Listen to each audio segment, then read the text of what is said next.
The night my husband of 35 years left me, it was raining so hard that the windows rattled like something was trying to get inside the house. Robert stood in the middle of our living room with a suitcase in his hand and a look on his face I barely recognized.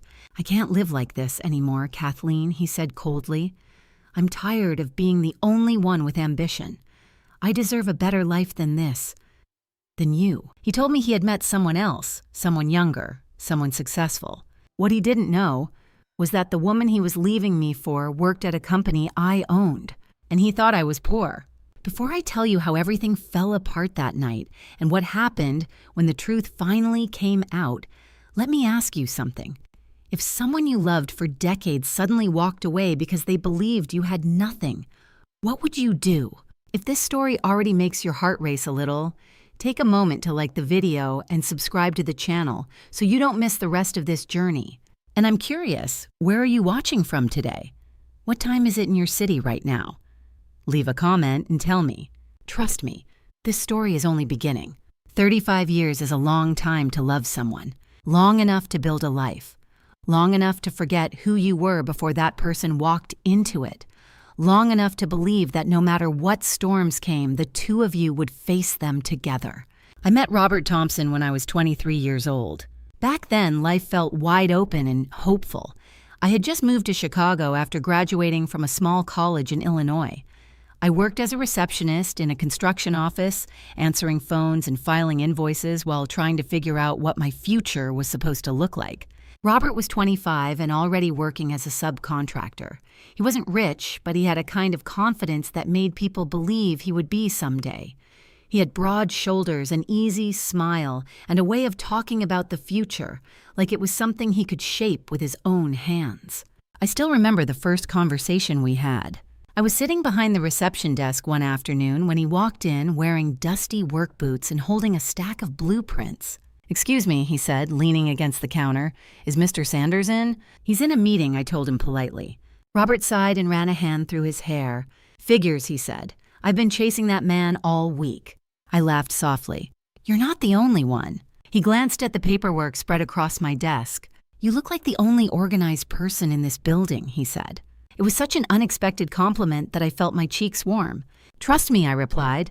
"That's not a very high standard here." That was how it started. Nothing dramatic, no lightning bolts, just a small conversation between two young people who were still trying to find their place in the world. A few weeks later, he asked me out for coffee. By the end of that year, we were inseparable. Robert had big dreams. He didn't want to work for other contractors forever. He wanted to build something of his own. "Someday," he told me one night while we sat on the hood of his truck overlooking Lake Michigan, "I'm going to start my own construction company.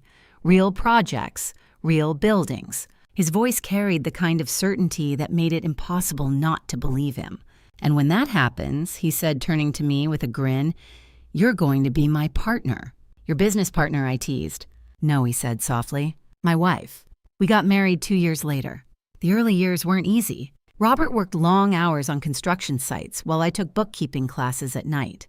When he finally launched his first small construction business, it wasn't because we had investors or connections. It was because we had savings. And those savings mostly came from me. I worked 2 jobs for almost 3 years. During the day, I handled accounting for a local supply company. At night, I helped Robert with invoices, permits, and paperwork for his growing business. Many evenings, we sat at the kitchen table surrounded by receipts and contracts. Robert would run his hands through his hair and say, "I don't know how you keep all this straight." I would smile and tap the calculator. Because someone has to. Slowly, the company began to grow. Small renovation projects turned into larger contracts, a couple of apartment buildings, then a commercial warehouse renovation. For a while, it felt like we were building something together. When our son Michael was born, I stepped back from working outside the home. Robert insisted that the company was finally stable enough. "You've done more than enough already," he told me. "Let me take it from here." I believed him. And for many years, life looked exactly like the dream we had imagined. Robert's company expanded. We bought a modest house in the suburbs. Michael grew up playing baseball in the backyard, while Robert grilled hamburgers on summer evenings. From the outside, we looked like a perfectly normal American family. But success has a strange way of changing people. At first, the changes were subtle. Robert began traveling more for work. He talked constantly about new opportunities, new deals, new investors. Money became the center of every conversation. How much is this project worth? How much did that contractor charge? How much profit did we lose on that job? I tried to remind him of the early days. Do you remember when we used to celebrate just finishing a project? I asked once. Robert laughed dismissively. That was when we were small, Kathy. This is different now. He was right about one thing. Things were different. About 10 years ago, Robert made a series of risky investments that nearly destroyed everything we had built. A commercial development project collapsed when the developer filed for bankruptcy. Several contractors never got paid, including Robert's company. Within a year, the business was drowning in debt. I remember the night he told me. Robert sat at the kitchen table staring at a stack of financial statements. "We're in serious trouble," he said quietly. "How bad?" I asked. He hesitated before answering. "Bad enough that we might lose everything."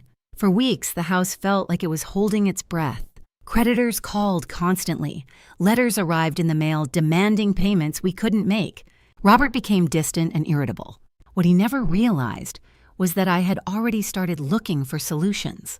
A few months before the crisis, my mother had passed away and left me a modest inheritance. It wasn't enough to solve all of Robert's financial problems, but it was enough to start something new. Instead of telling him about the money, I used it quietly. I began investing in small properties. Nothing glamorous at first. A rundown duplex on the south side of Chicago, an old rental house that needed repairs, a small retail space in a struggling neighborhood. I renovated them slowly, managing contractors myself and learning everything I could about real estate investment. Over time, those small investments started generating steady income. I never told Robert how much. At the time, I believed I was protecting his pride. He was already struggling with the collapse of his business. The last thing I wanted was for him to feel like his wife had become the primary provider. So when Robert asked how we were still managing to pay certain bills, I shrugged and said my small online craft store had been doing surprisingly well. He didn't question it. In fact, he barely paid attention. To him, it was just another one of Kathleen's harmless little hobbies. He never imagined that those little hobbies would grow into something far bigger than either of us expected. And he certainly never imagined that one day the success I built quietly in the background would completely change the story he believed about me. At the time, though, I still believed we were on the same team. I thought we were simply going through a difficult chapter. I never imagined that years later, the man I had supported for more than 3 decades would look at me with cold disappointment and say the words that would end our marriage. "You're holding me back." If only Robert had known the truth back then, everything that happened later might have been very different. If you had asked me 10 years ago whether my husband would one day leave me because he believed I was a failure, I would have laughed. Not because Robert was perfect. He wasn't. None of us are. But because for most of our marriage, we had been a team. Or at least, I believed we were. The truth is, the collapse of Robert's construction company changed something inside him that never fully healed. At first, he was simply exhausted. Anyone would have been. Losing a business you built with your own hands feels like losing a part of yourself. For months after the bankruptcy, Robert barely spoke. He would sit at the kitchen table late at night, staring at spreadsheets and unpaid invoices. Sometimes I would wake up at 2 or 3 in the morning and find the lights still on downstairs. He wasn't sleeping. He wasn't eating much either. "What are you doing up?" I asked him once as I walked into the kitchen. He didn't look up from the papers. Trying to figure out how everything went wrong, I poured 2 cups of coffee and slid one toward him. "Things will get better," I said gently. He gave a bitter laugh. "That's easy for you to say." At the time, I thought he meant I was trying to comfort him. I didn't realize he meant something else entirely. Over the next year, Robert took several consulting jobs for other construction companies. None of them paid what he used to earn when his own business was thriving. That reality gnawed at him. I could see it every time he checked his phone or scrolled through news about former competitors who were now running successful developments. Meanwhile, my quiet real estate investments were slowly growing. The first duplex I bought started bringing in reliable rental income. Then the small retail space I renovated attracted a coffee shop tenant. A year later, I purchased another property, then another. I learned quickly. Real estate was different from Robert's construction business in one important way. Patience mattered more than speed. Instead of chasing massive deals, I focused on steady growth. I spent hours studying property markets, zoning laws, renovation budgets, and tenant contracts. I built relationships with contractors, lawyers, and property managers. Slowly, the income began to multiply. But inside our house, none of that was visible. To Robert, my days looked simple. I worked from my laptop. I occasionally met with craft suppliers or online clients. I kept the house organized and helped Michael with college applications. Robert rarely asked questions. When he did, it was usually with mild curiosity. "So your little craft business still doing okay?" he asked one evening while watching television. "Better than expected," I replied. "Good," he said absent-mindedly. And that was the end of the conversation. He never asked for numbers, never asked about clients, never asked what exactly I was selling. Looking back, I think part of him simply didn't care. The idea that Kathleen, his quiet, supportive wife, might actually be building something significant never crossed his mind. About 6 years ago, my investments reached a point where I needed a more formal business structure. Managing multiple properties under my personal name was becoming complicated. So I created a company, not under the name Thompson, under my maiden name, Hale, Kathleen Hale. The company began as a small real estate investment group. Eventually, it grew into something larger, Hale and Parker Property Group. The Parker part came later when I partnered with a talented property development attorney named Daniel Parker. He helped structure the company legally and expand into commercial properties.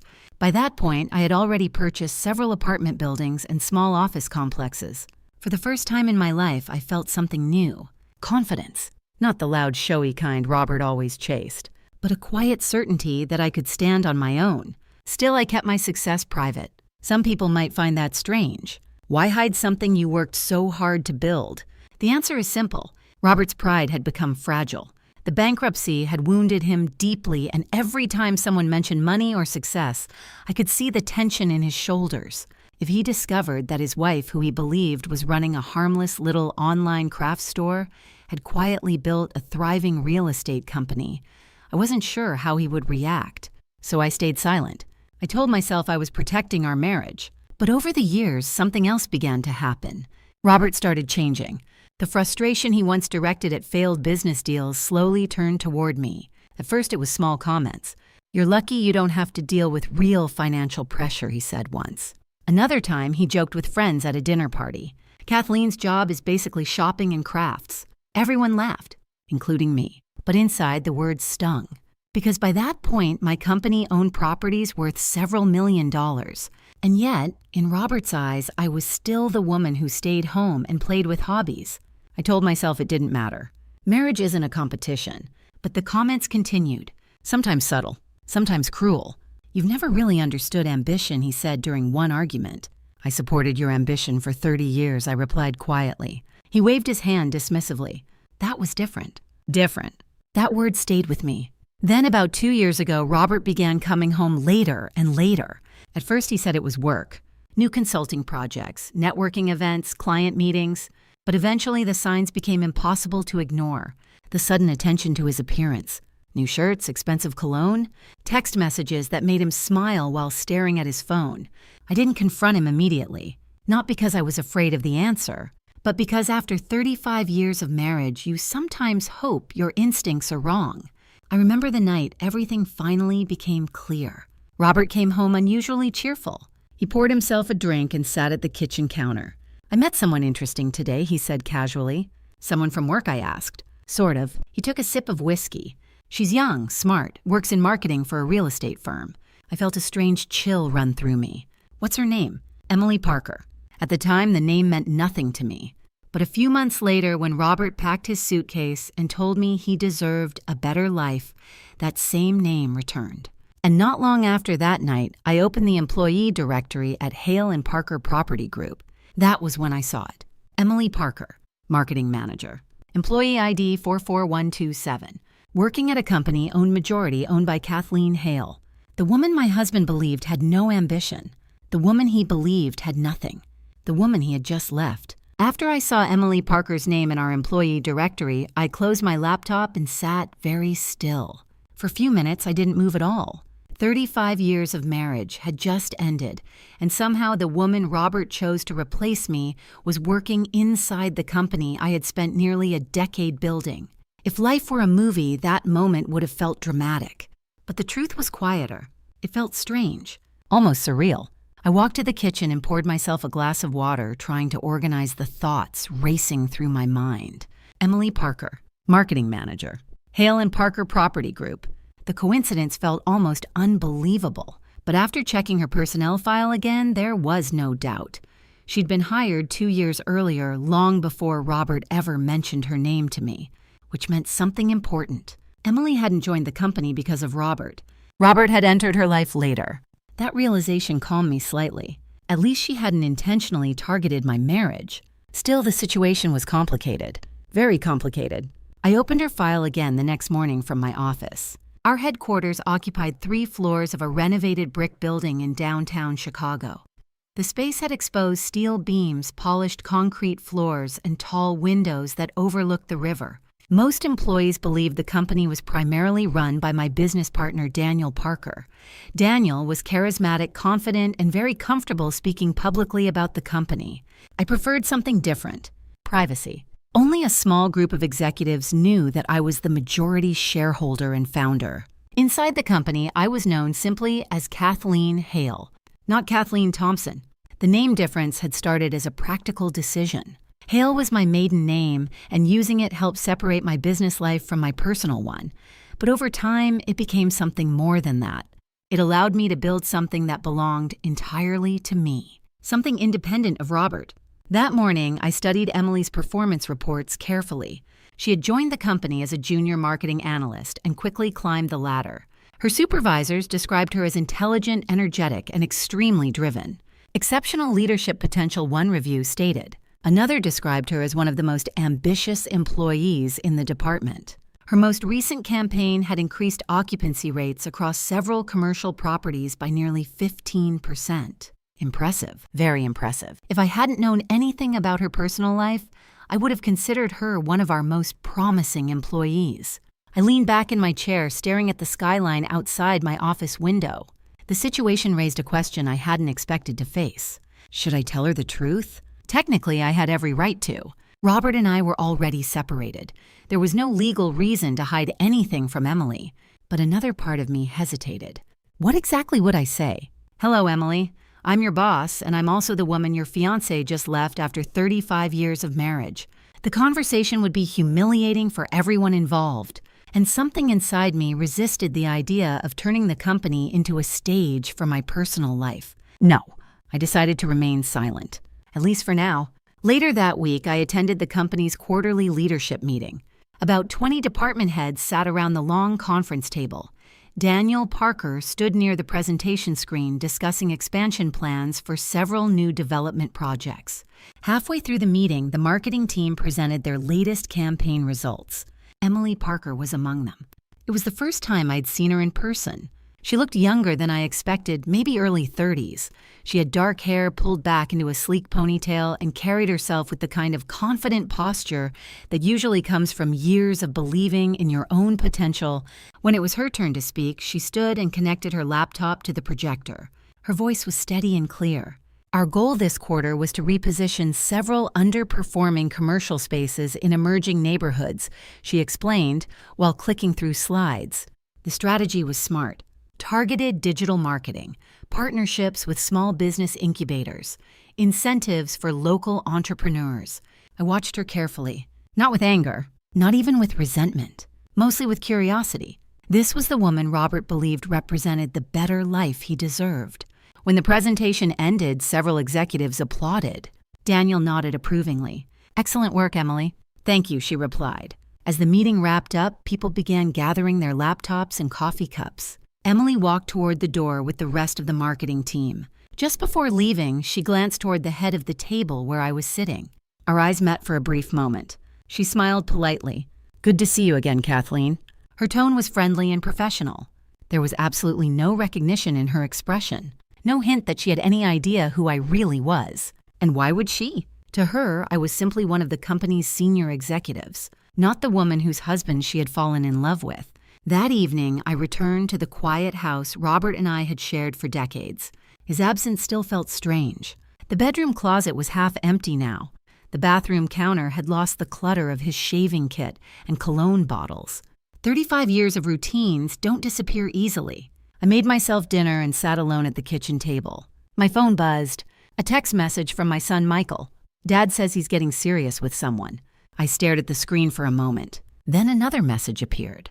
Her name's Emily. He seems really happy. Michael didn't know the full story yet. He only knew that his parents were separating and that his father had met someone new. I typed a short reply. I hope he knows what he's doing. Michael responded almost immediately. Dad says it's time for a fresh start. I set the phone down without answering. Fresh start. It was amazing how easily people could rewrite history when it suited them. Robert's version of events probably sounded simple. An aging man leaving an unmotivated wife to pursue a happier future. But reality was more complicated. Much more complicated. And soon, whether Robert liked it or not, the truth about my life and the company I built was going to collide directly with his new relationship.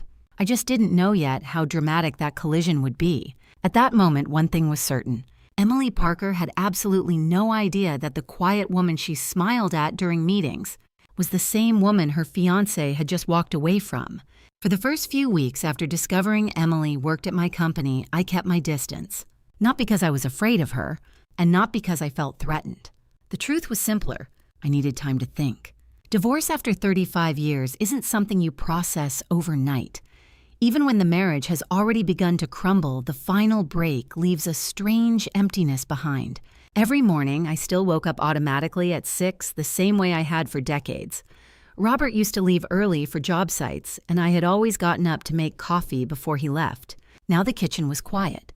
Too quiet. At first, I tried to fill the silence with work. I spent longer hours at the office reviewing property acquisitions and development proposals. Hale and Parker Property Group had grown into a complex operation. We owned residential apartment buildings, office complexes, and retail spaces across Chicago and several nearby suburbs. Our property management division handled hundreds of tenants. Growth created responsibility, and responsibility created long days. But even during those busy days, Emily Parker's name appeared often. Her department had become one of the most active in the company. One afternoon, Daniel Parker knocked on my office door. "Got a minute?" he asked. Daniel had been my business partner for nearly 6 years.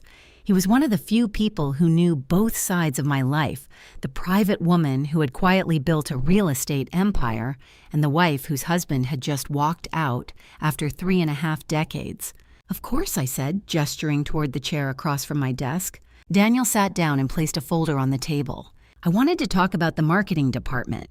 I opened the folder and immediately saw Emily's name among the reports. "Her campaign numbers are impressive," Daniel continued. "She's been driving a lot of traffic to our newer properties." "I noticed," I said. Daniel studied my face carefully. "You've been unusually quiet about her." I looked up.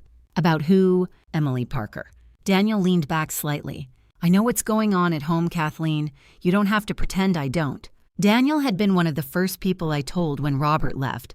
Not because I needed sympathy, but because our company required transparency between partners. If something in my personal life had the potential to affect business decisions, Daniel needed to know. "I'm not pretending," I said calmly. "I'm just making sure personal emotions don't interfere with company operations." Daniel nodded slowly. "That's exactly why I wanted to talk." He tapped the folder lightly. "The marketing department is recommending Emily for a promotion." I raised an eyebrow. "Already. She's been outperforming most of the senior staff," Daniel explained. "If we move forward with the River District redevelopment project, we'll need someone strong leading marketing." The River District project was one of the largest developments our company had ever attempted.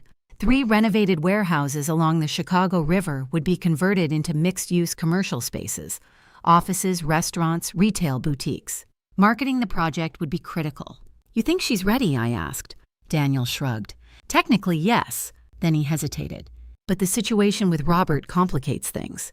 I closed the folder slowly. "What situation?" Daniel gave me a look that suggested I wasn't fooling anyone. "Your ex-husband is engaged to one of our employees," he said gently.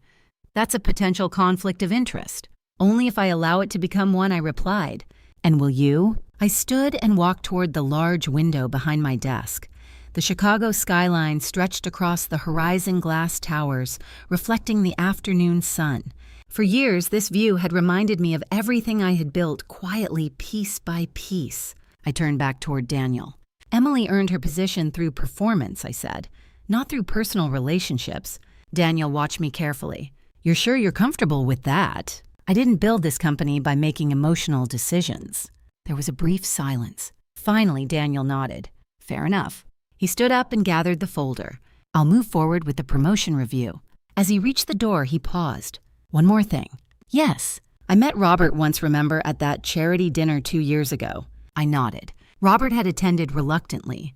At the time, he had no idea he was meeting executives from the company his wife secretly owned. Daniel smiled slightly. He had no idea who you were back then? No, I said quietly. He didn't. After Daniel left, I sat at my desk for a long time thinking about the strange twists life sometimes creates. Robert believed he had escaped a dull marriage and stepped into a more exciting future. A younger woman. A fresh start.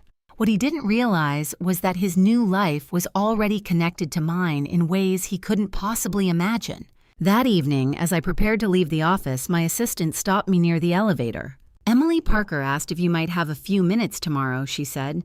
For what? She wants to discuss a new marketing strategy for the River District project. Of course she did. If she was hoping to lead that project, presenting ideas directly to senior leadership would be the logical step. Schedule it, I said. The next afternoon, Emily walked into my office carrying a laptop and a stack of notes. Thank you for meeting with me, Miss Hale, she said politely. Please, I replied. Kathleen is fine. She smiled. Thank you, Kathleen. As she set up her presentation, I studied her more carefully than I had during the conference meeting. There was an energy about her. Not arrogance, ambition. The same kind of ambition Robert used to have when we were young. I've been analyzing market trends around the River District redevelopment, Emily began. For the next 20 minutes, she walked me through a detailed plan involving digital campaigns, local business partnerships, and targeted social media advertising. The strategy was thoughtful and surprisingly sophisticated. When she finished, she looked up at me expectantly. What do you think? I leaned back slightly. It's a strong proposal. Her face brightened. Really? Yes. You clearly understand the demographic we're trying to reach. Emily exhaled with relief. I've been working on this for weeks. She began packing up her laptop, but then hesitated. Can I ask you something a little personal? I nodded cautiously. Of course. Emily smiled sheepishly. My fiancé always says I work too much. Your fiancé, I asked, though I already knew the answer. Robert Thompson, she said proudly. My heartbeat remained steady. And what does Robert do? I asked. He used to run a construction company, she explained. Now he consults on development projects. Interesting. Robert had never mentioned consulting for real estate developers. Emily continued talking. He's been through a lot recently, she said. A difficult marriage, a wife who never really understood his drive. For the first time in the entire conversation, a sharp feeling passed through my chest. But my expression remained calm.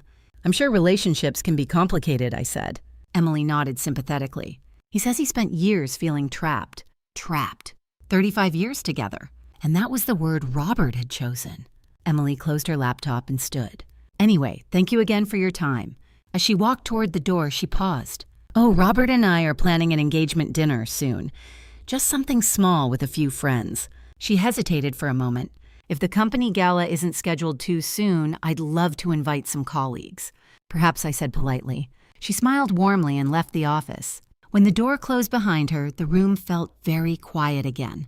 Robert had told her a story about a failed marriage, a story about an unmotivated wife, a story about a man finally escaping to build the life he deserved.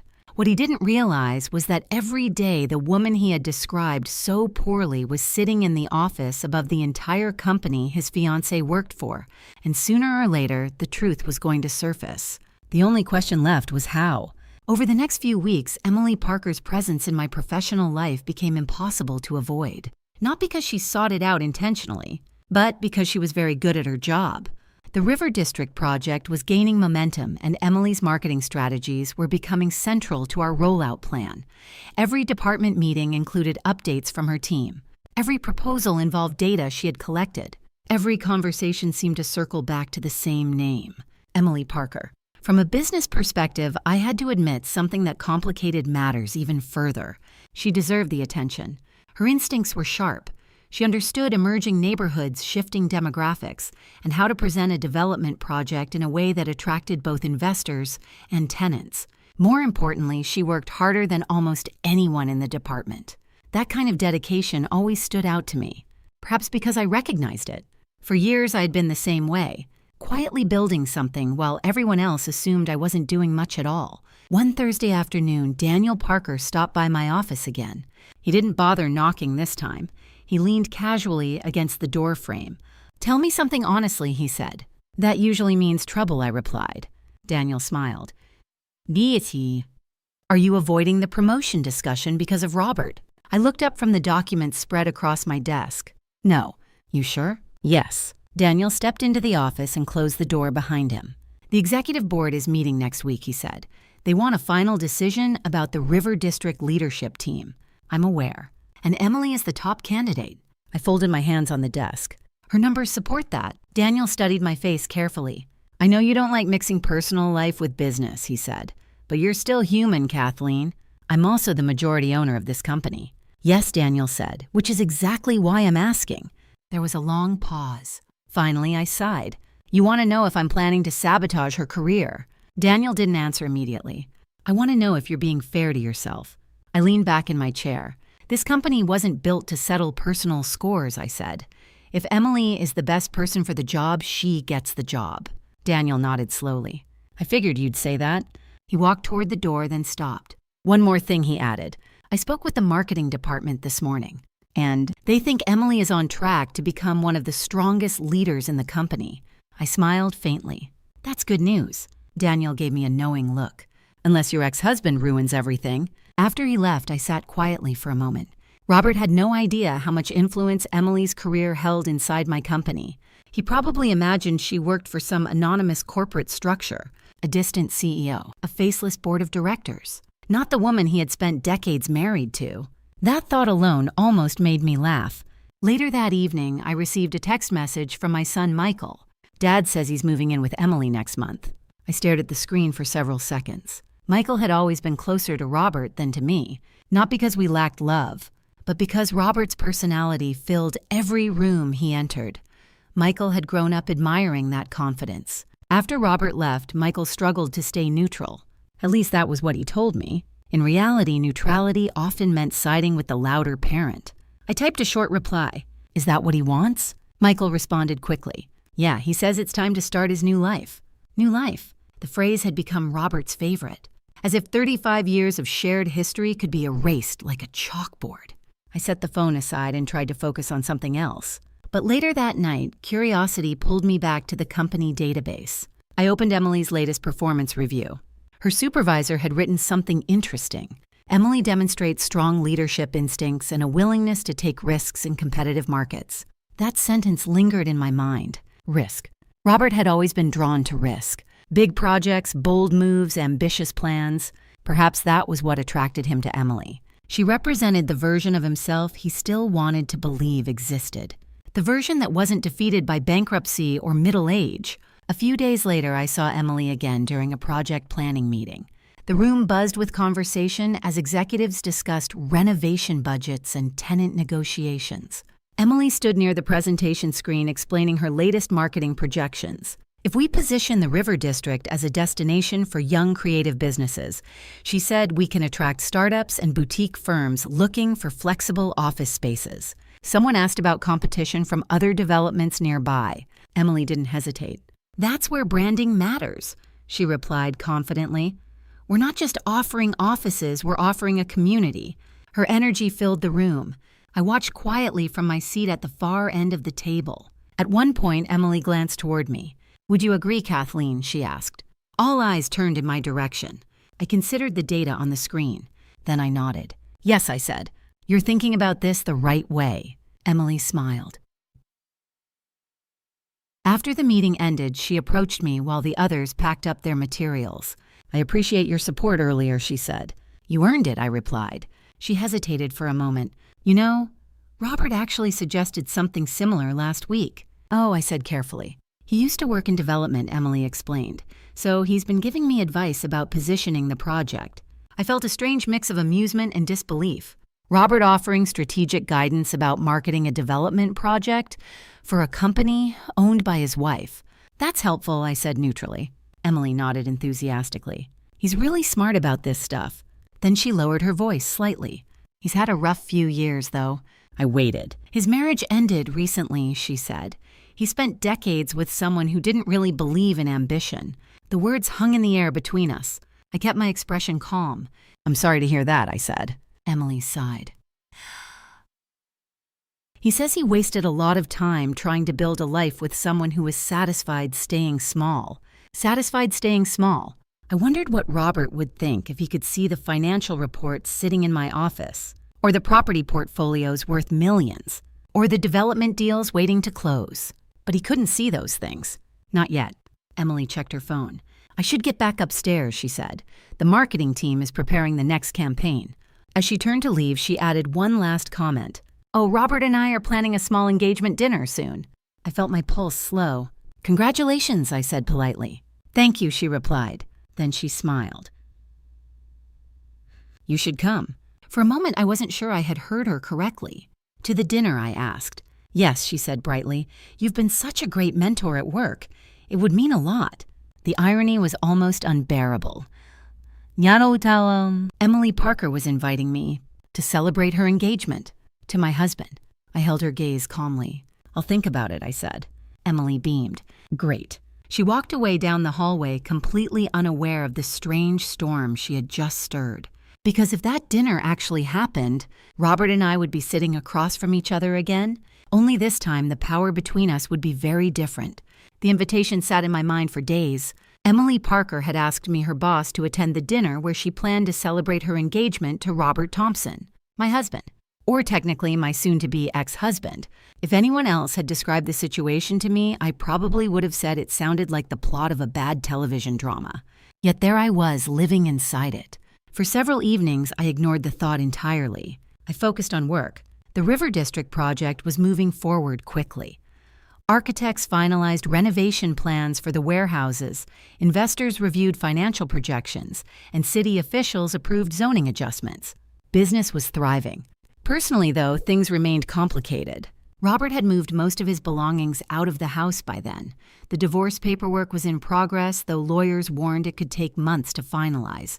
Strangely, I didn't feel the dramatic heartbreak people often describe after the end of a long marriage. What I felt was quieter.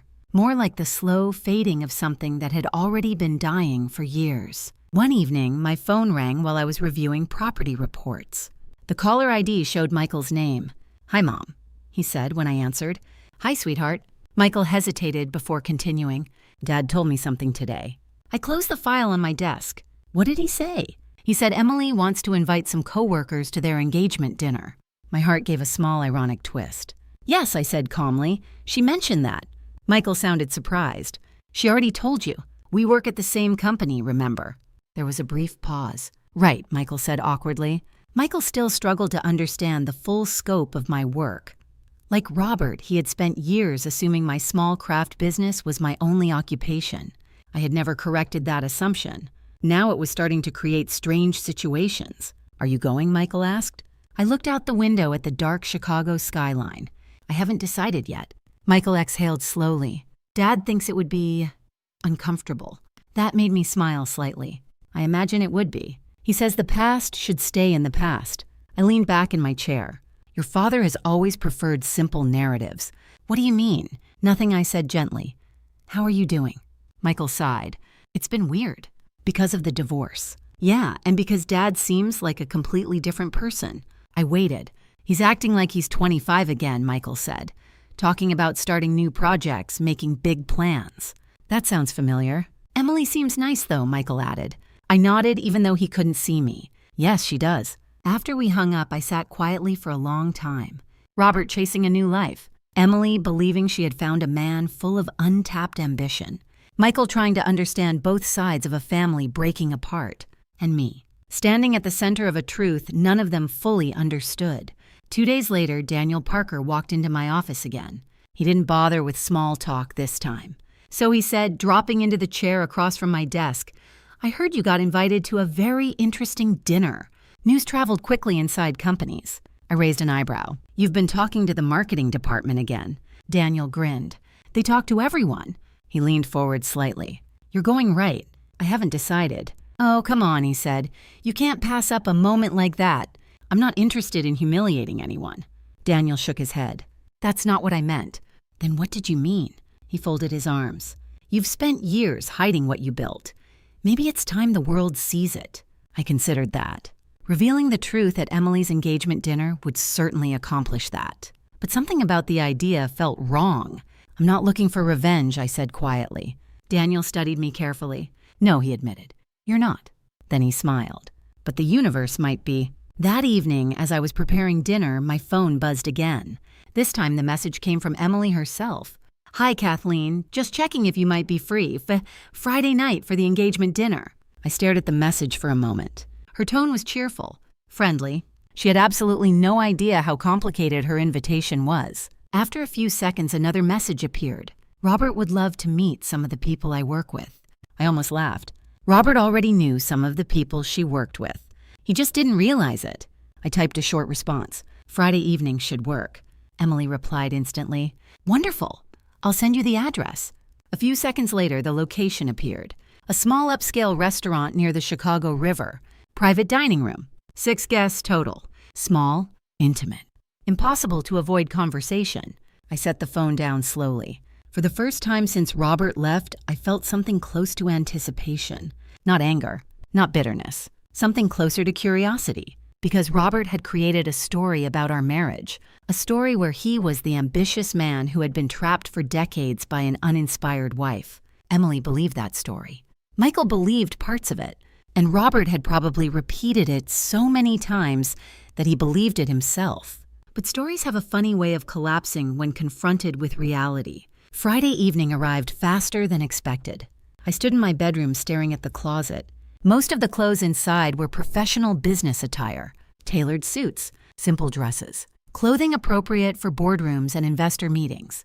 After a few minutes, I selected a dark navy dress I often wore to company events.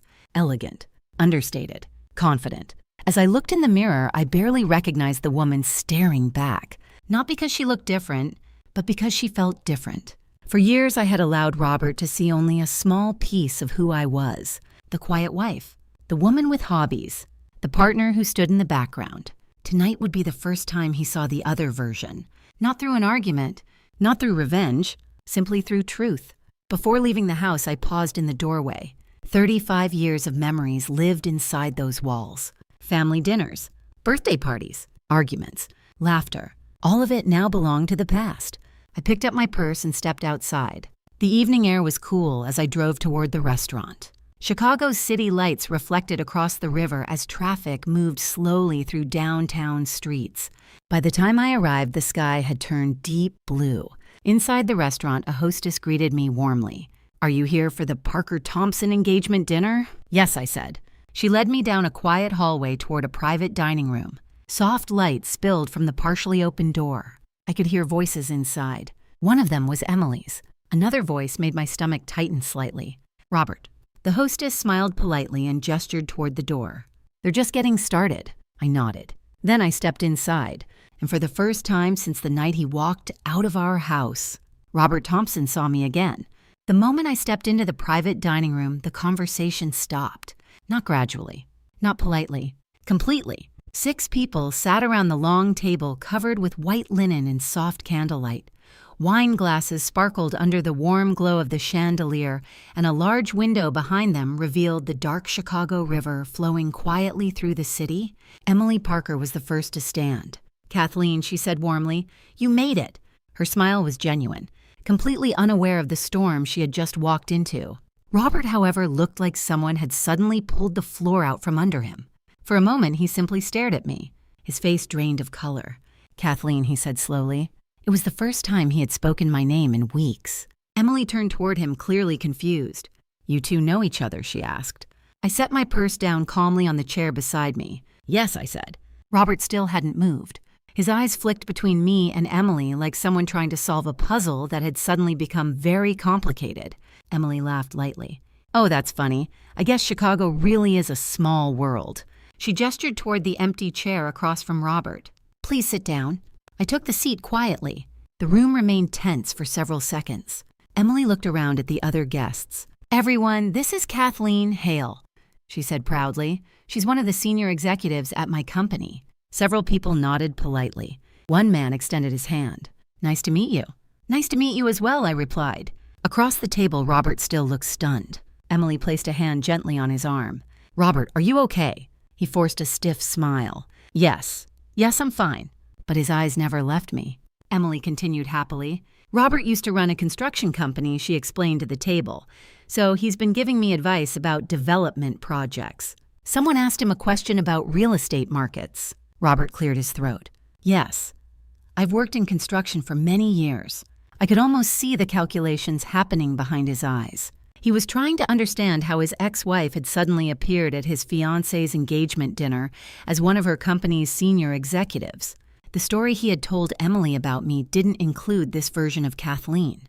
Emily turned back toward me. I'm so glad you came, she said. You've been such a great mentor at work. Thank you, I replied calmly. Robert shifted uncomfortably in his chair. Emily continued speaking. I've been telling Robert about the River District project all week, she said enthusiastically. Kathleen has been really helpful with my marketing proposals. The irony in that sentence almost made me smile. Robert finally spoke again. You work with Emily, he asked carefully. Yes, I said. For quite some time now. Emily laughed again. She's being modest. Kathleen is part of the leadership team. Robert swallowed. I see. The waiter arrived with menus, temporarily breaking the tension. As people began discussing food options, Emily leaned toward me slightly. You know, she said quietly, Robert never mentioned that he knew someone at my company. Robert looked like he wanted the floor to swallow him whole. I met his eyes briefly. Then I answered Emily's question. I suppose it never came up. The waiter returned to take orders. Wine was poured. The conversation slowly returned, though a strange tension lingered beneath every word. Robert barely spoke. Emily, however, seemed completely relaxed. She described upcoming marketing plans, talked about new tenants interested in the River District project, and laughed easily with the other guests. At one point, she turned to Robert again.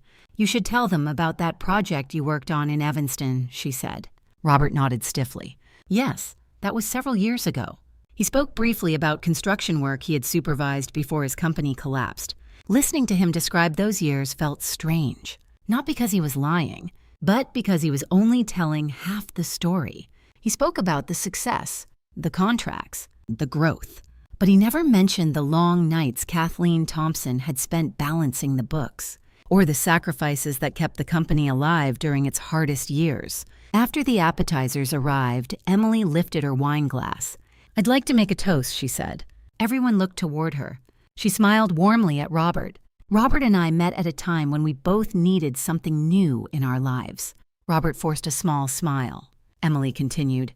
He spent many years in a marriage that didn't allow him to reach his full potential. I noticed Robert flinch slightly at those words. Emily didn't see it. He told me he felt trapped for a long time, she said. The room grew quieter. Robert glanced at me nervously. Emily raised her glass. But sometimes life gives you a second chance. She looked at Robert lovingly.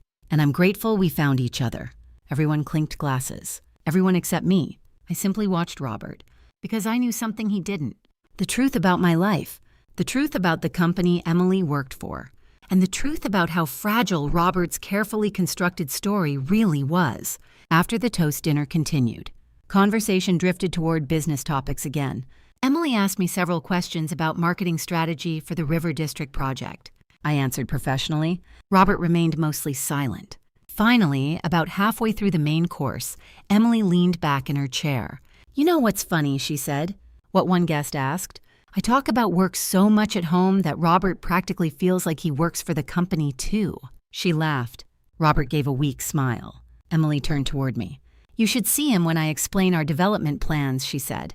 He loves analyzing the business side. She paused for a moment. Actually, I think he'd be really impressed by the leadership team.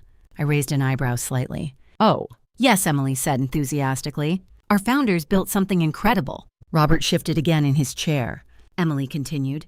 I keep telling him he should meet Daniel Parker someday. I nearly smiled. That might be interesting, I said. Emily nodded. And Kathleen, you've been with the company for years too, right? Yes, I replied.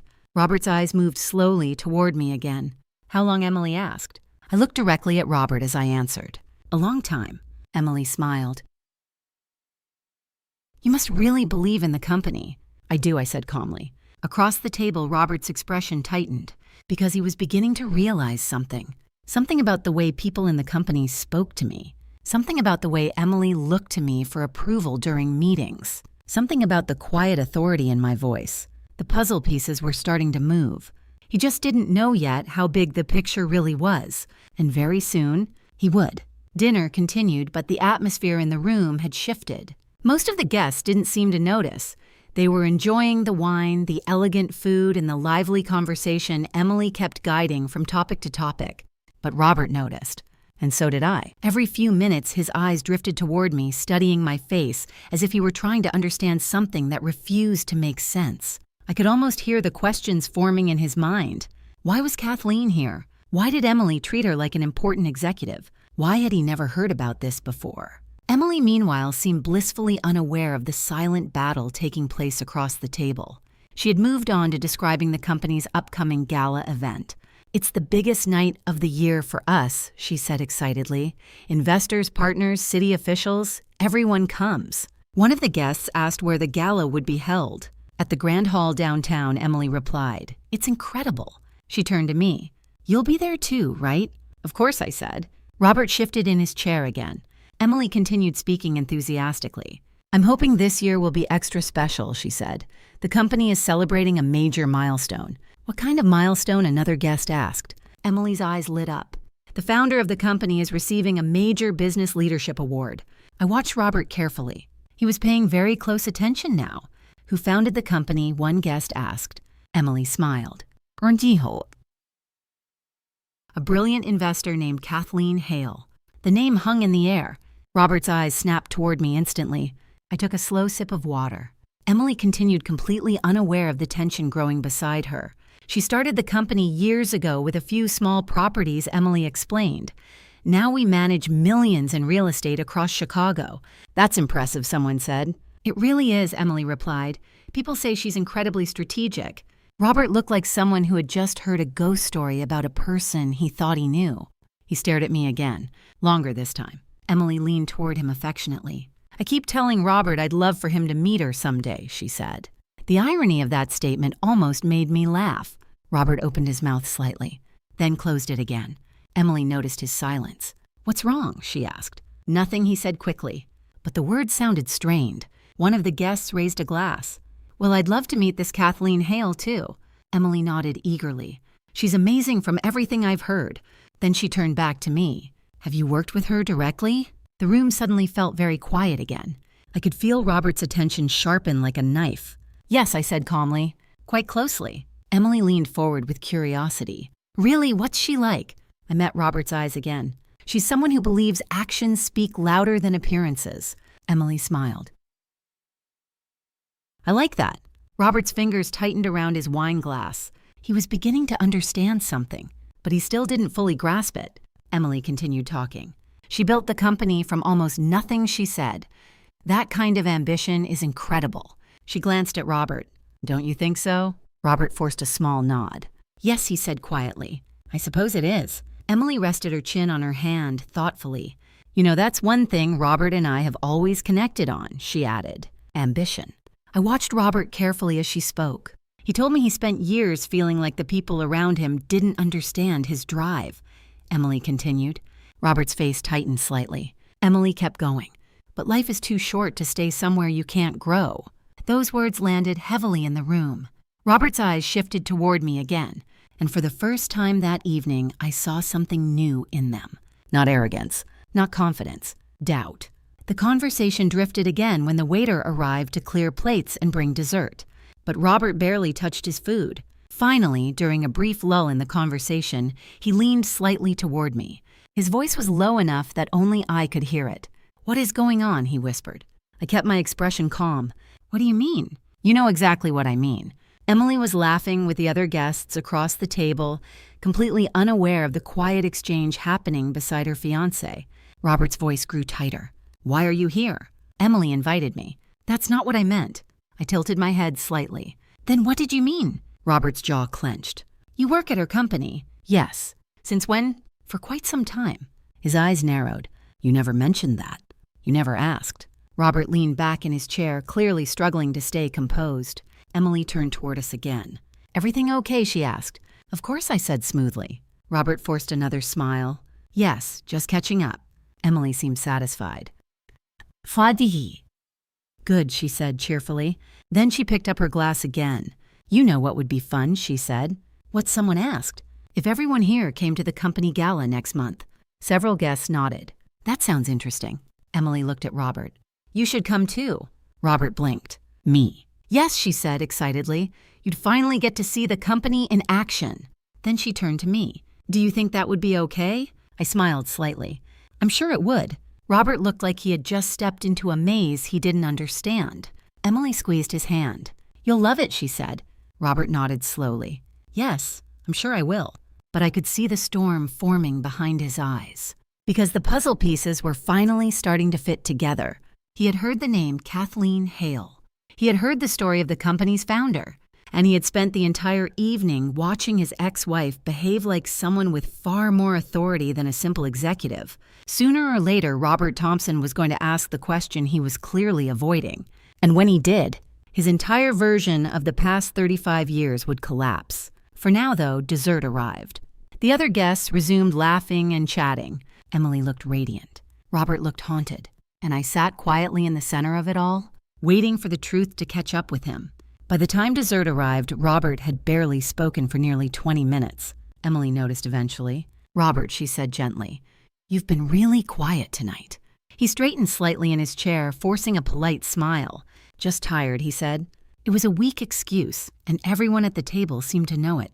Emily frowned with concern. "You've barely touched your food." "I'm fine," he insisted. Across the table, I watched him carefully. Robert had always been confident in social situations.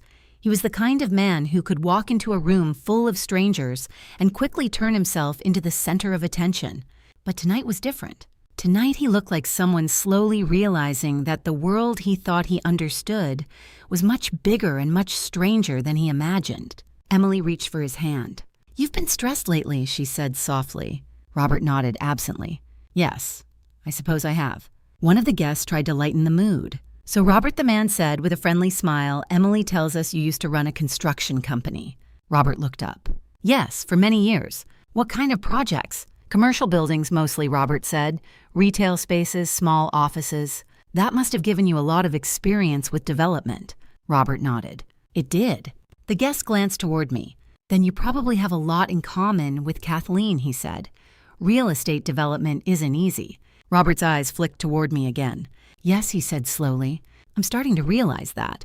Emily laughed lightly. "See, I told you the two of you would get along." She turned to me. "Robert has been giving me great advice about the River District project." I folded my hands calmly on the table. "That's good to hear." Robert swallowed. "You're involved in that project?" he asked. "Very." Emily smiled proudly. "It's one of the biggest developments our company has ever attempted." Robert shifted slightly in his seat. "And you're leading it, among other things." Emily tilted her head. "You didn't know Kathleen works closely with senior leadership." Robert hesitated. "I didn't realize. How closely?" Emily laughed again. "Well, you should see the way people listen when she speaks in meetings."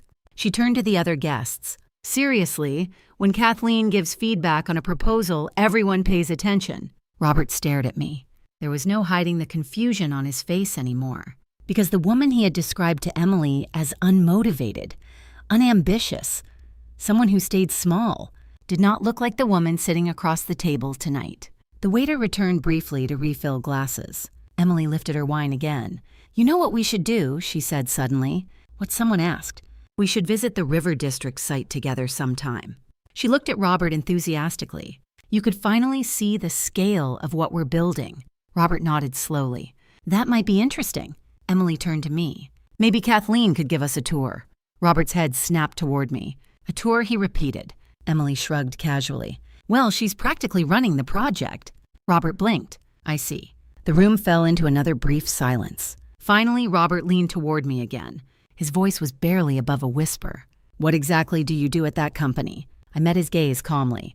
"A variety of things." "That's not an answer." "You never asked before." Robert exhaled sharply. "Because you told me you ran a craft store." "I told you I sold handmade products online." "You let me believe that was your main job."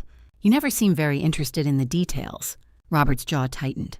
Emily glanced between us again. "Are you two sure you've never met before?" she asked jokingly. "We've crossed paths," I said. Robert forced a short laugh. "Yes, something like that." Emily shook her head playfully. "This city is smaller than I thought." The other guests chuckled, but Robert wasn't laughing. He leaned back in his chair, staring at the table as if trying to piece together a puzzle. Finally, he spoke again. "You said the founder of the company is named Kathleen Hale." Emily nodded proudly. "That's right." Robert slowly turned toward me. "And your name is Kathleen Hale." I smiled slightly. "Yes." Emily looked between us again, still smiling. "Wait, are you related to her?" Robert's expression froze. The room suddenly felt very still. I tilted my head thoughtfully. "In a way," I said. Emily leaned forward with curiosity. "How?" I didn't answer immediately. Instead, I picked up my glass of water and took a slow sip.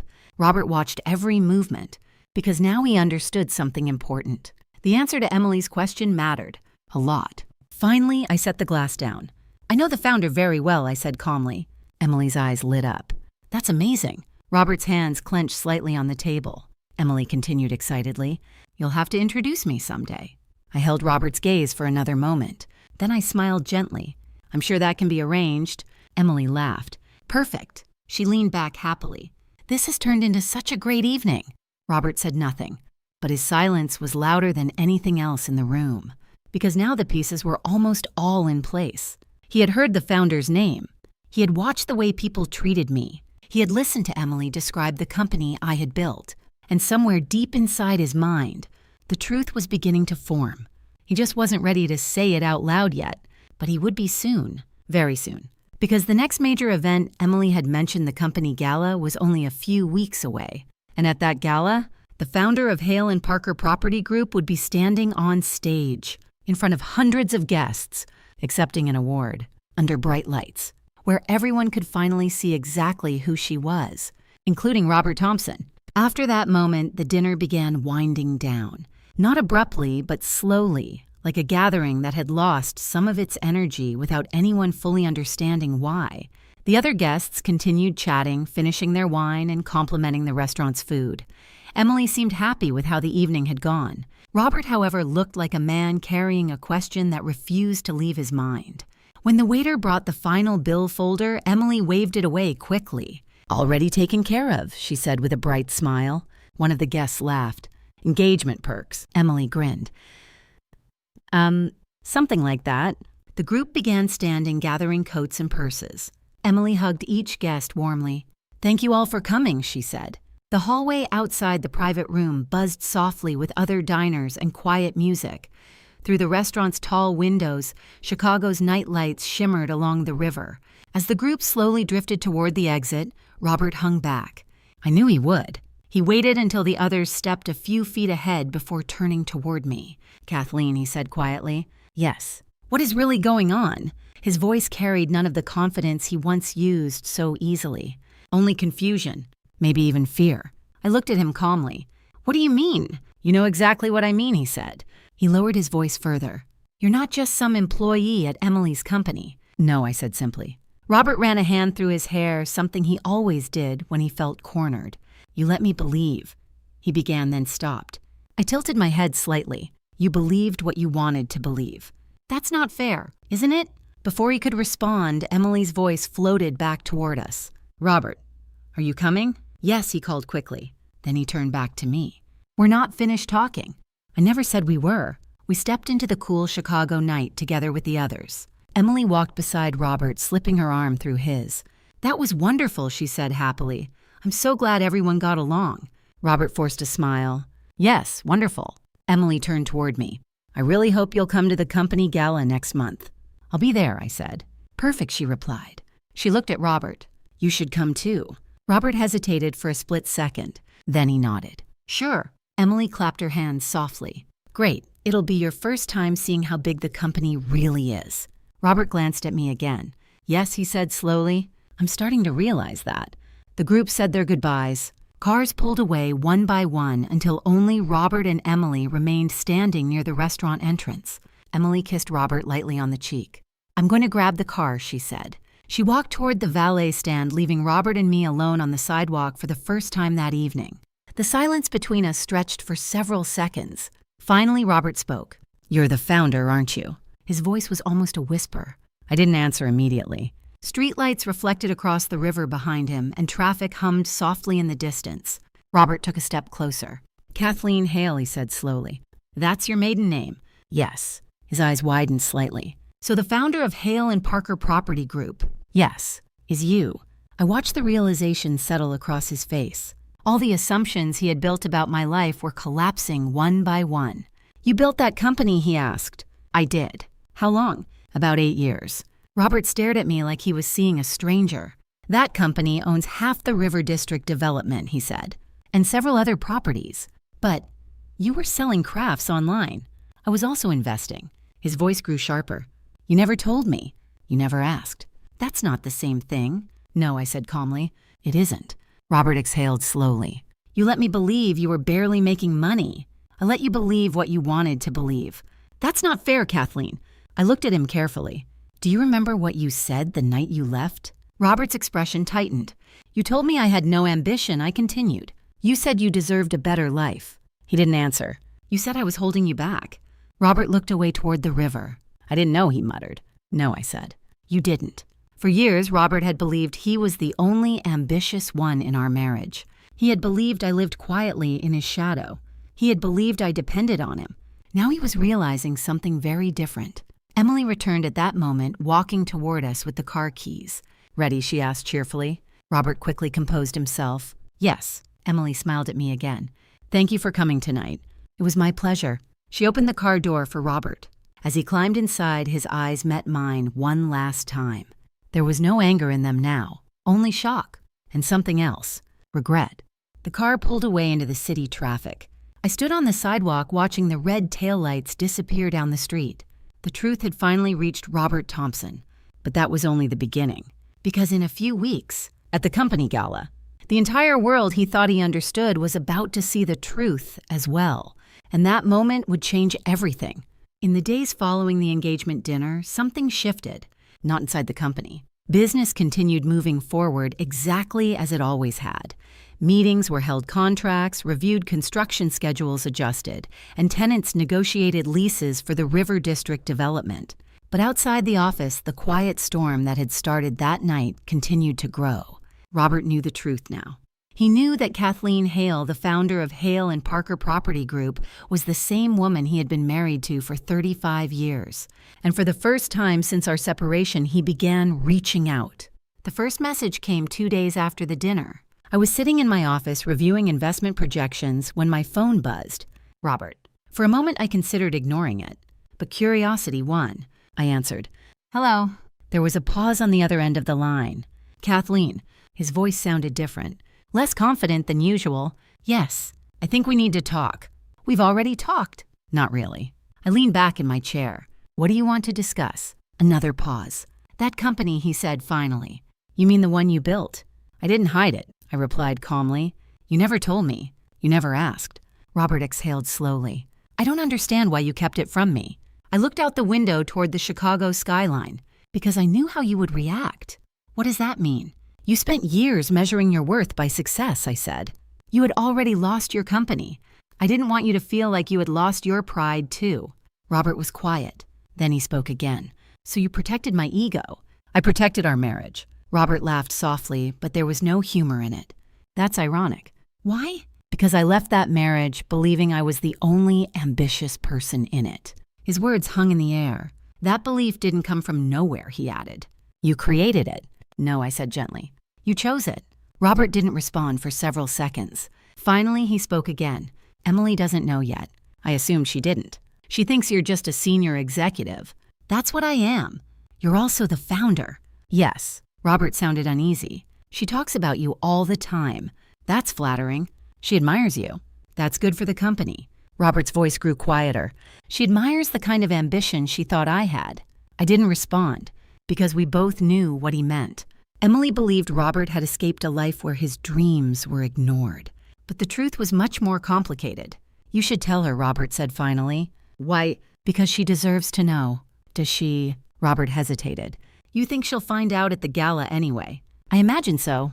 Hundreds of people will be there. Yes. And you'll be on stage. That's usually how award ceremonies work. Robert sighed heavily. You're enjoying this? No, I said. I'm simply not hiding anymore. The call ended shortly after that, but Robert's voice stayed with me long after I hung up. Because beneath his confusion, I could hear something deeper. Regret. Not the loud dramatic kind. The quiet kind that appears when someone suddenly realizes they misunderstood the most important person in their life. 3 days later, Daniel Parker stopped by my office again. You look thoughtful, he said. I've been thinking about the gala. Daniel smiled. It's shaping up to be quite an event. Investors confirmed. All of them. City officials, 2 council members, and the mayor's office. Daniel sat down across from me, and our guest list just got even more interesting. Oh! Emily Parker confirmed she's bringing her fiancé. I nodded. I expected that. Daniel watched me carefully. You realize what that means, right? Yes. Robert would walk into a ballroom filled with hundreds of people who knew exactly who Kathleen Hale was. The investors, the developers, the city leaders, the employees, everyone except him, and Emily. Daniel leaned forward. You could tell her before the gala. I could, but you're not going to... I folded my hands. She deserves to hear the truth. From you. No. Daniel smiled slightly. From reality. The truth had never been about revenge. I didn't need to humiliate Robert. Life was already doing that on its own. Later that afternoon, I received another unexpected message, this time from Emily. Hi, Kathleen, quick question about the gala. I replied, of course. A moment later, her message appeared. Do you think it would be okay if Robert attends with me? I smiled faintly. He already plans to. Her response came instantly. Really, he didn't tell me that. He mentioned it at dinner. There was a short pause before the next message. He's been acting strange since that night. How so? He keeps asking questions about the company and about you. I considered my response carefully. What kind of questions? About how long you've worked there? What your role really is? I typed slowly. Curiosity is natural, Emily replied with a laughing emoji. True, but he looks nervous. Nervous. That word stayed with me after the conversation ended. Robert Thompson nervous. The man who once believed he controlled every room he entered. Soon he would walk into a ballroom filled with people who knew exactly who I was. And he would realize something he had never considered before. The woman he dismissed for lacking ambition had built a world he had never even seen. And that world was about to welcome him. Publicly. The night of the company gala arrived faster than I expected. Every year, Hale and Parker Property Group hosted a formal event to celebrate new developments, thank investors, and recognize employees who helped the company grow. But this year felt different. This year, the company was celebrating a major milestone, and I was receiving the Chicago Business Leadership Award for Real Estate Development. The event was being held in the Grand Hall downtown, a large ballroom known for its tall marble columns, crystal chandeliers, and wide windows overlooking the city lights. By the time I arrived, the entrance was already busy. Black cars lined the curb. Valets hurried back and forth. Inside, hundreds of guests filled the ballroom. Developers, city officials, investors, architects, employees from every department. Many of them greeted me warmly as I walked through the room. Kathleen, congratulations. Well deserved. You've built something remarkable. I thanked them politely, but my attention kept drifting toward the entrance, because I knew Robert would arrive eventually. And when he did, the truth would finally become impossible to ignore. Daniel Parker joined me near the stage about 20 minutes before the program began. You look calm, he said. I feel calm. Impressive, he replied. If I were about to watch my ex-husband discover I secretly built a multi-million-dollar company, I'd probably be more dramatic about it. I smiled faintly. I'm not here for drama. No, Daniel agreed. You're here for recognition.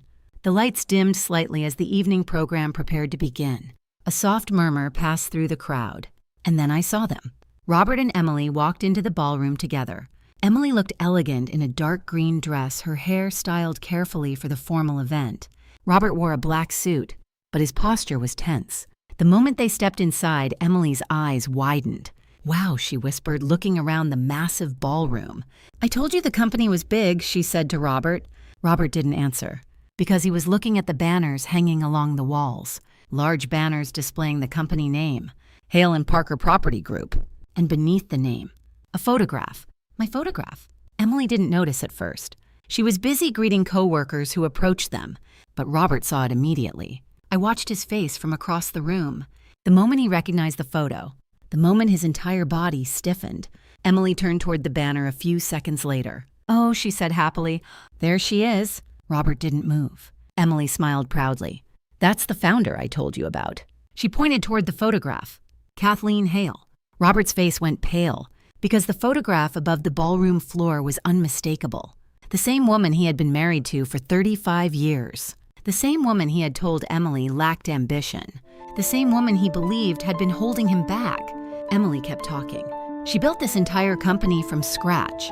Robert's eyes moved slowly across the room until they found me standing near the stage. Emily followed his gaze. "Oh, good," she said brightly. "There's Kathleen now." She waved excitedly. I raised my hand politely in return. Emily turned back to Robert. "Come on," she said. "I want to introduce you properly." Robert didn't move. Emily frowned slightly. "What's wrong?" Robert swallowed. "That's her." Emily blinked. "What?" "That's Kathleen." Emily laughed softly. "Yes, of course, I just said that." Robert shook his head slowly. "No, that's Kathleen Thompson." Emily stared at him. For a moment, she didn't understand. Then the realization began to form. Her smile faded. "Wait." She looked back at me, then back at Robert. "You mean?" Robert nodded weakly. "Yes." Emily's voice dropped to a whisper. "That's your ex-wife?" "Yes." Emily turned toward the banner again. The photograph. The name. Kathleen Hale. Her boss. Her mentor. The woman whose leadership she admired. The woman whose company she worked for. The woman Robert had described as someone with no ambition. Emily's expression shifted rapidly between confusion and disbelief. "That's not possible," she said quietly. Robert said nothing, because the truth was standing only 30 feet away from them. At that moment, the host of the evening stepped onto the stage. The microphone echoed softly through the ballroom. "Good evening, ladies and gentlemen." The room grew quiet. "We're honored to welcome all of you to tonight's annual Hale and Parker Property Group Gala." Applause filled the room. Emily and Robert remained frozen near the entrance. The host continued. "Tonight, we celebrate not only the success of this company, but the vision of the woman who started it all." The spotlight turned toward the stage. "Please join me in welcoming the founder of Hale and Parker Property Group." A brief pause. Kathleen Hale. The applause grew louder. Hundreds of people turned toward the stage, and I walked forward. As I stepped into the light, I could see Robert and Emily standing near the back of the ballroom. Emily's eyes were wide with shock. Robert looked like a man watching the final collapse of a story he had believed for years, because in that moment, the truth became undeniable.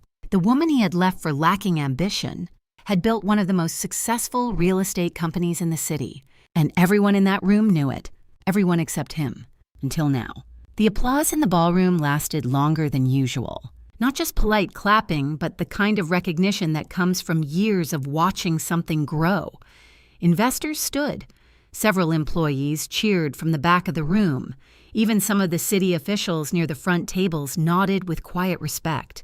From the stage, the lights were bright enough that I couldn't see every face clearly, but I could see two of them, Robert and Emily.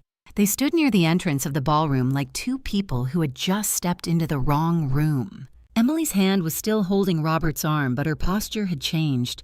She wasn't smiling anymore. Robert looked like someone who had suddenly realized that every assumption he had built his life on was wrong. The host continued speaking beside me. For nearly a decade, Kathleen Hale has quietly transformed the Chicago real estate landscape, he said into the microphone. Starting with a handful of small properties, she built Hale and Parker Property Group into one of the fastest-growing development firms in the region. More applause. I stepped forward to the podium as the award was handed to me. For a moment, I simply looked out over the crowd. So many faces. Employees who had worked late nights on renovation projects. Architects who had redesigned old buildings into something new. Investors who had believed in my vision before it was proven. And somewhere in the back of the room, the man who had once told me I had no ambition. I adjusted the microphone. "Thank you," I began.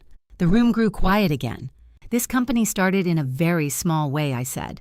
"A single property, one renovation, one opportunity to prove that something overlooked could become valuable again." My eyes moved briefly toward the back of the ballroom. Robert and Emily hadn't moved. "I learned something important during those early years," I continued. "Success rarely comes from loud promises. It comes from patience, from persistence, from showing up every day and doing the work even when no one is watching." Several people nodded. I could see Emily listening carefully now, because every word carried a new meaning for her. I was fortunate I continued to build this company with people who believed in that same philosophy. I glanced toward Daniel Parker near the front table. People who understood that real growth often happens quietly. The audience applauded again.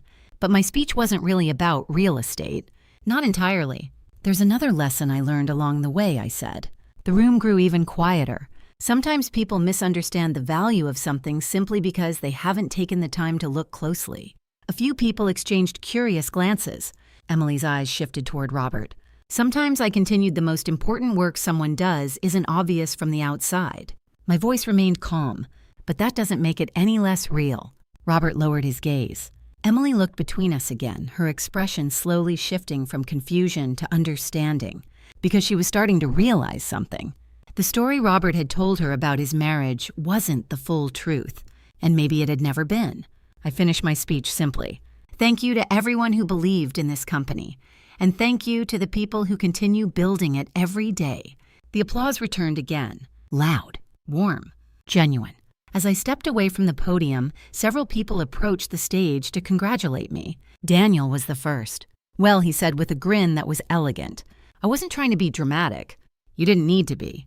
He nodded toward the back of the room. They got the message. I followed his gaze. Robert and Emily were still standing near the entrance, but now they were talking. Not casually, intensely. Emily's face had lost all of its earlier warmth. Robert looked like a man trying to explain something that had already collapsed. After a few minutes, Emily turned away from him and walked quickly toward the exit. Robert remained standing there alone. For several seconds, he didn't move. Then he started walking toward me. Daniel noticed immediately. "Here we go," he said quietly. Robert approached slowly, stopping a few feet away from the stage. People nearby recognized him from the dinner earlier that month and stepped aside. Robert looked up at me. For the first time in years, he seemed uncertain about what to say. "Kathleen," he said. "Yes, you built all of this." "Yes." Robert looked around the ballroom. The employees, the investors, the banners with my name, the awards still resting on the podium. "You never told me," he said quietly. "I didn't hide it. You let me believe you were small." I studied his face. "You decided that yourself." Robert shook his head slowly. "I thought I knew you. You knew the version of me you paid attention to." Robert looked toward the exit where Emily had disappeared. "She didn't know," he said. "No. She thought you were just her boss." "I am." He ran a hand through his hair again. "That speech, was that about me?" I smiled faintly. "It was about many things." Robert's voice grew softer. "I made a terrible mistake. Perhaps he had. But the moment for that realization had come too late." I looked at him calmly. "Good night, Robert." He opened his mouth as if he wanted to say more, but nothing came out. Finally, he nodded once. Then he turned and walked toward the exit. As he disappeared through the ballroom doors, the band began playing again, and conversation slowly returned. Daniel leaned toward me. "Well," he said, "that's one way to close a chapter." I watched the doorway for another moment. "Yes," I said quietly, "it is." The night of the gala didn't end with a dramatic confrontation. There were no shouting matches, no public scenes, just the quiet collapse of a story Robert had believed for years. After he left the ballroom, the evening continued the way events like that usually do.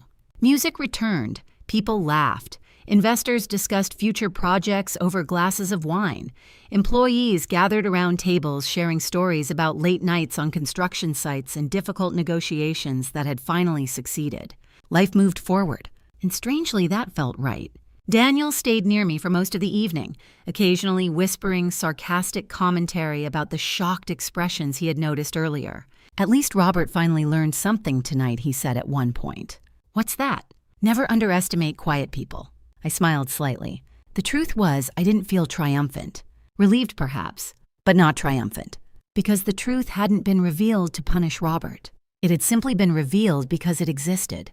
By the time the gala ended, most guests had already heard the story. Not the dramatic version Robert had told Emily, but the real one.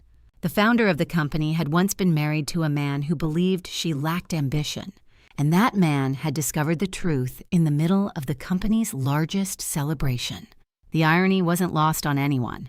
When I finally returned home that night, the house felt quieter than usual, but it didn't feel empty anymore. For years, the silence had carried the weight of things left unsaid. Now it simply felt peaceful. The next morning, I woke up later than usual. Sunlight filled the kitchen as I made coffee. My phone buzzed on the counter. A message from Michael. "Mom, we need to talk." I replied, "Of course." An hour later, he arrived at the house. Michael looked nervous when he stepped inside. He sat at the kitchen table, glancing around the room as if trying to gather his thoughts. "I went to the gala last night," he said, finally. "I know. You didn't tell me. I assumed you'd hear about it eventually." Michael ran a hand through his hair. "Dad called me afterward." I waited. He sounded different. "How so? Like someone who just realized something big." "That didn't surprise me." Michael looked down at the table. "He told me about the company." I nodded. "I built it quietly." Michael looked up at me. "Why didn't you ever tell me?" The question wasn't angry, just confused. "For the same reason I didn't tell your father," I said. "I didn't want my success to become something anyone felt threatened by." Michael shook his head slowly. "You thought we'd feel threatened. Your father might have. And me. You were young." Michael leaned back in his chair. "For years, I thought Dad was the ambitious one," he said. "He wanted you to think that." Michael sighed. "He said he feels like an idiot." I took a sip of coffee. "That's something he'll have to process on his own." Michael hesitated before asking the next question. "Are you going to forgive him?" Forgiveness. It's a word people use easily when they aren't the ones who experience the mistake. "I'm not angry anymore," I said honestly. "But that doesn't mean things can go back to the way they were." Michael nodded slowly. "That makes sense." He sat quietly for a moment before speaking again. "Emily broke up with him." That surprised me slightly. "When?" "Last night." Michael rubbed the back of his neck. "She told him she needed time to figure out what was real and what wasn't." That too made sense. Emily had believed she was entering a relationship built on shared ambition. Instead, she discovered that the story she had been told wasn't accurate. Michael stood and walked to the window.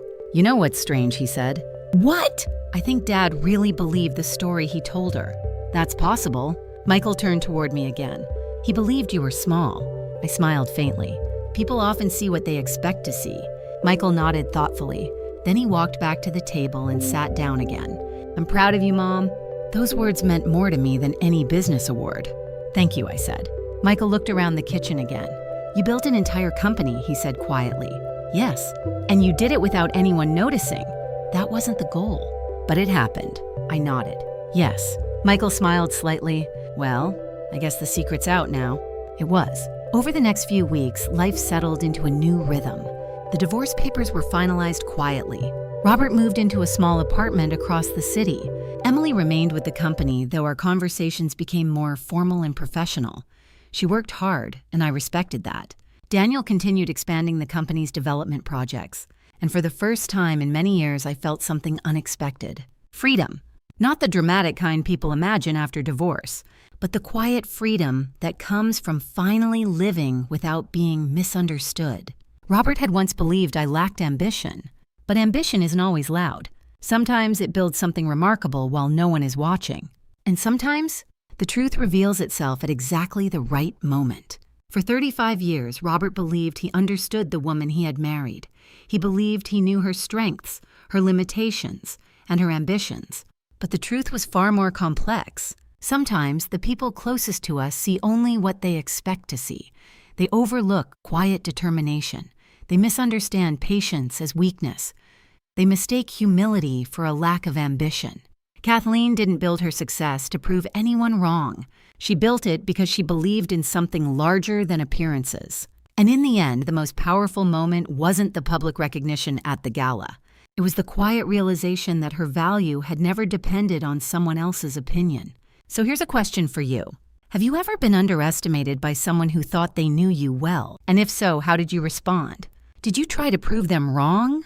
Or did you simply keep building your life quietly until the truth revealed itself? Share your thoughts in the comments. I'd really love to hear your story. And if this story resonated with you, don't forget to like the video and subscribe to the channel so you don't miss the next story. Because sometimes the most powerful stories aren't about revenge. They're about discovering your own worth.